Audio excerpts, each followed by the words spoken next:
concentrating on the legal framework that we have in our country. And as Sanjay sir was pointing out, and our previous speakers, see, the legal framework is bound to be evolving and it's bound to take time.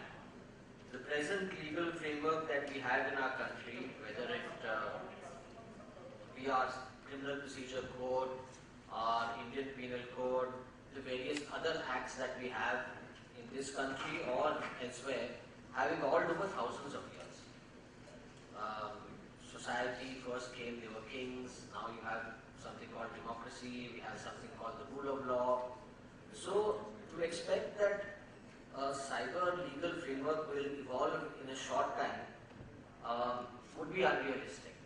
So it's bound to take time, but I'll just try to flag a few issues before lunch, and I'll try to keep it short.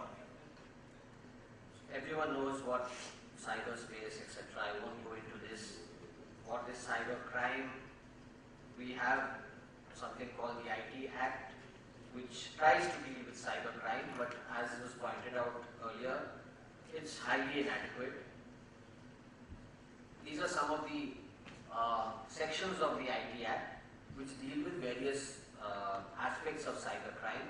It's cyber stalking, cyber pornography, intellectual property crimes, cyber terrorism, cyber hacking, phishing, privacy. But as was pointed out by one of our previous speakers, is that the number of crimes reported and the number of crimes registered is very, very small compared to the amount of crimes that take place. One aspect which I'd like to highlight is the problem of jurisdiction. As was pointed out by Sanjay, was that the system, like who is going to monitor the internet, who is going to do the patrolling? The police, it's still we don't have a separate security force for cybercrime. It is still the normal police which deals with the cybercrime, and you normally have some cells in some metropolitan cities which deal with these problems, which come under the control of the provincial government. While the problems and the crimes mostly take place from outside. Your criminals are physically not in the country, not in that province. So there are great jurisdiction problems. So unless you have an MOU or an agreement that if there's a crime, who will tackle it, which court, so otherwise it becomes almost impossible to tackle cybercrime. So this is the position in India.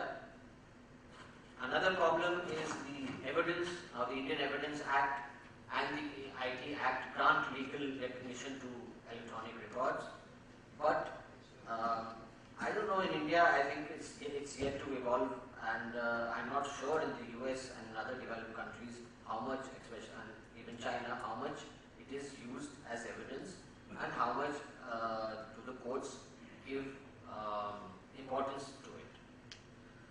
The other issue that keeps on cropping up is, as was pointed out, data. Whose data are we protecting, and for what? How much do we value our privacy? Is it that important? How much of that evidence will be admissible in court? These are some other issues which I just want to flag. Again, relevant sections of the IT Act, etc. This is a repetition. I just want to take you to 66A.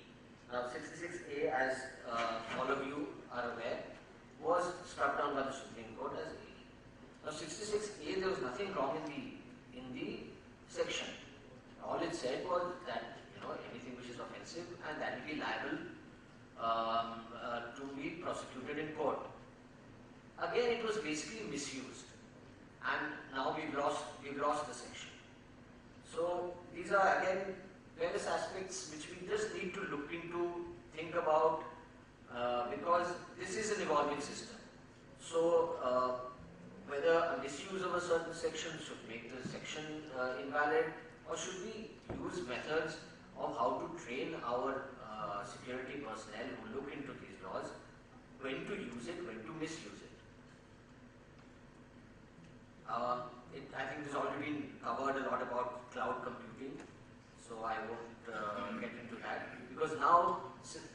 everything is on the cloud. Now, how do you handle or how do you protect a cloud? How do you protect data there? I think we are far, far away from anywhere near protecting that kind of data. So that is something which, again, we need to look into. I won't get really technical because I'm not an IT guy. Most of you are. So I'll skip all this. I'll go into cloud security controls. What is our architecture? Do we have an architecture?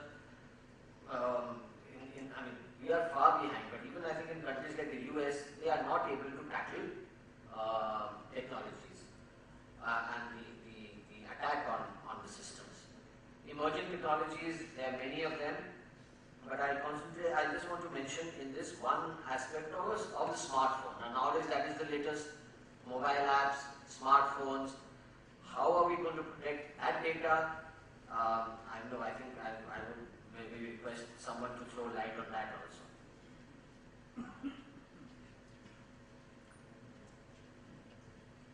Then the other issue I'd like to highlight is the ethical issue. Now, in India, for example, how much we don't have respect for the law in general. That is the impression that many people have.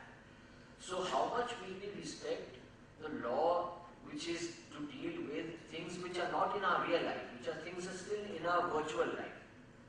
The penetration of internet in the country is still very, very low compared to many of the developed countries. Given that, how much are we really bothered about our privacy? Is privacy an issue at all? These are some ethical issues which I think need to be flagged, and where during discussion we need to think what kind of legal framework should we have for cyber crimes. For cyber security, the first thing you need is a legal framework. So what kind of legal framework should we have? The current kind of legal framework that we have in India is something that we have inherited from the British. Is that suited to our culture, to our ethos, and similarly to our virtual world? Because now we don't have a real world, we have a virtual world. So what is our kind of virtual world? What are our elements of privacy? How much do we value it? Is it okay if someone clicks our photograph and, like once we were discussing in the last seminar, clicks our photograph and without our permission puts it on the net? Is that okay? Is that a crime? These are some issues which we need to think about before we evolve a proper legal framework. Right now, I think as our cyber security policy or our acts, they have been basically got together in a hurry. For the sake of it, we have something in place, but I think it requires much, much more thinking than just a kind of a bureaucratic way of putting these acts and policies together. This is some data of cybercrime increasing. There's some safety tips which I think everyone knows. So I'll just